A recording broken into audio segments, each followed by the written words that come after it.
What up, watch peeps?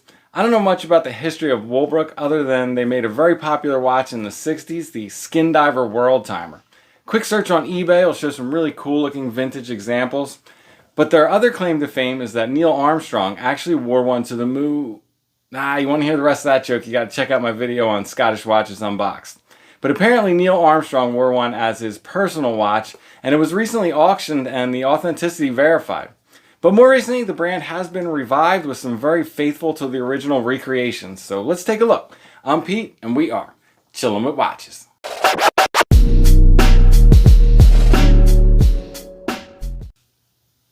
Alright, first off, wrist check. I'm wearing the Helson Shark Diver 40 today in blue. I really love this watch. That shade of blue is incredible. It's just so chunky and tooly. Look for a review on this one coming up soon. But today what we got is the Wolbrook Skindiver Worldtimer. You guys know I love good packaging, especially something reusable like a single watch carrier like this. Before we get into that, I think this just had the bracelet and extra links in it. But in with the cards, besides the warranty card, what you get here is a recreation of one of their ads from, I guess from the 70s. Apparently they advertised a lot in magazines, Life, and all these things. But you can see this one here is from Esquire in June and July of 1974.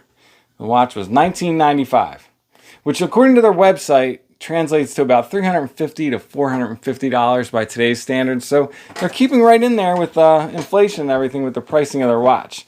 Now that will depend on which of three variations you get. You can get this watch in a very true to the original that has a acrylic crystal and an automatic movement.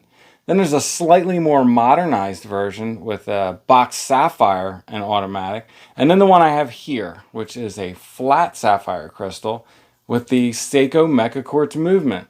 Much like we saw in the Newmark 52 that I just recently reviewed. I'm finding I really love this movement. I don't mind a deadbeat quartz that beats once per second. Doesn't bother me, but there's just something slightly charming about this. And like you see, it beats 4 times a second, which is not quite as smooth as your typical Seiko, and half that of like an ETA 2824.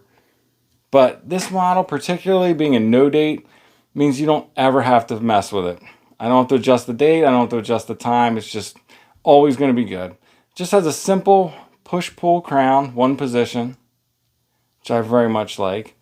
And the case, you'll see, it's a 40mm case in that kind of standard 60s Skindiver shape that is becoming more and more popular. Similar to like the new Seiko SB-DC 101. They're 62 mas kind of homage.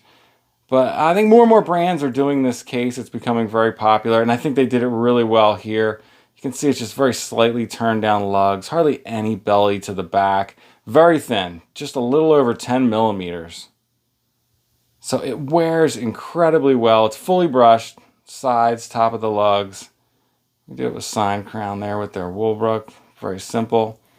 Has a very cool Worldtimer bezel. Now, I don't know if you guys know this about Worldtimers, but it's got to be the most useless complication ever. They don't work.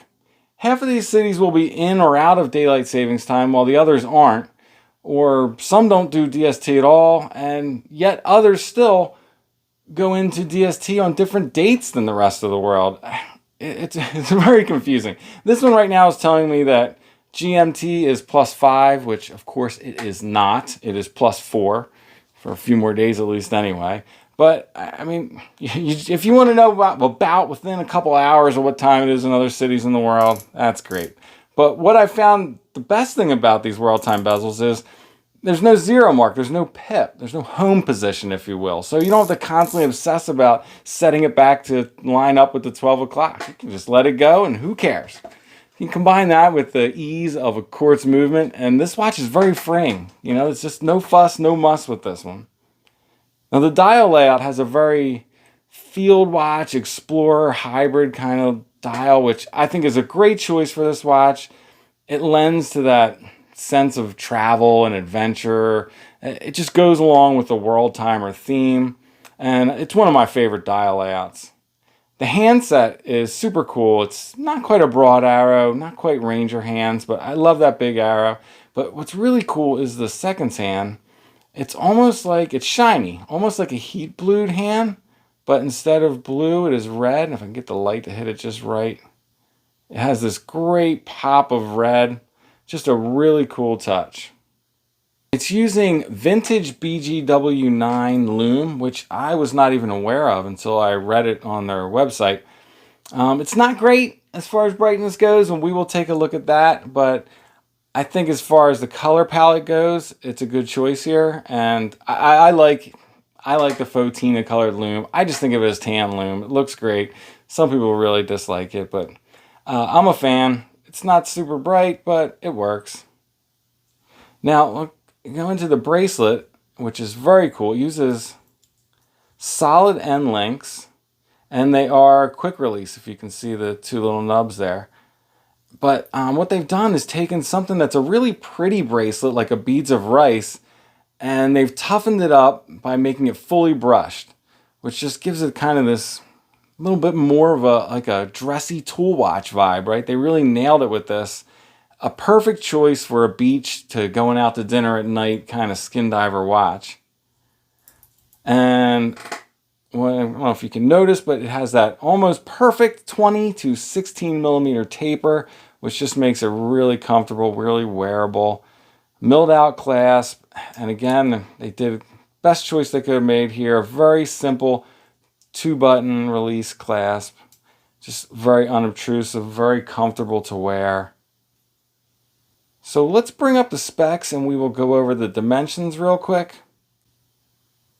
So we are looking at a 40 millimeter case with 48 millimeters lug to lug. It is 10.7 millimeters thick with 20 millimeter lugs, flat sapphire crystal, vintage BGW9 loom, 100 meters of water resistance, and using the Seiko VH31 Mecaquartz movement. And here's how it wears on my 7 1/4 inch wrist. I'm going to take a look at it side by side some other watches. Here it is next to the Helson Shark Diver that I just took off, which is also 40 millimeters. But again, the smaller dial on the Helson can play with your eyes and make it look like a smaller watch. But I actually believe this Wolbrook wears smaller on the wrist. You can see, I think that's just because it's thinner. It has slightly more svelte contours. Here it is next to another 40 millimeter watch, the Zin U50. And again, the smaller dial on the Zin might make you think it's a smaller watch. But these two actually wear quite similar, both very thin. I think the Zin is actually slightly thinner, but they wear very similar on the wrist. And lastly, an SKX, because you gotta. Now the SKX is 42, a little over 42 millimeters. And even with the smaller dial opening on the Seiko, you can see it just looks like a little bit more bulky of a watch, and that is also how it wears. Lastly, let's take a look at that BGW9.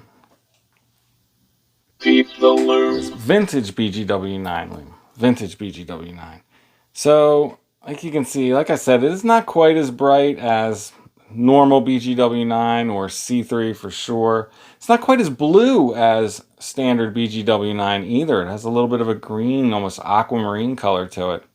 Not the brightest, but it will suffice. It does last for a while, and it's usable in the dark. So there it is, the Wolbrook Skindiver Worldtimer. I think they did a great job with this watch. It's super faithful to the original. It's very comfortable to wear, very versatile. I put it on, and next thing I knew, I had been wearing it for days. That's really saying something if you know me. So let me know what you guys think. Share your thoughts in the comments. Before I let you go, sneaker check. Wearing my Jordan 1 lows. What else is new? All right, that's it. I'm out. If it's not too much trouble, like, subscribe, and come back next time. Peace.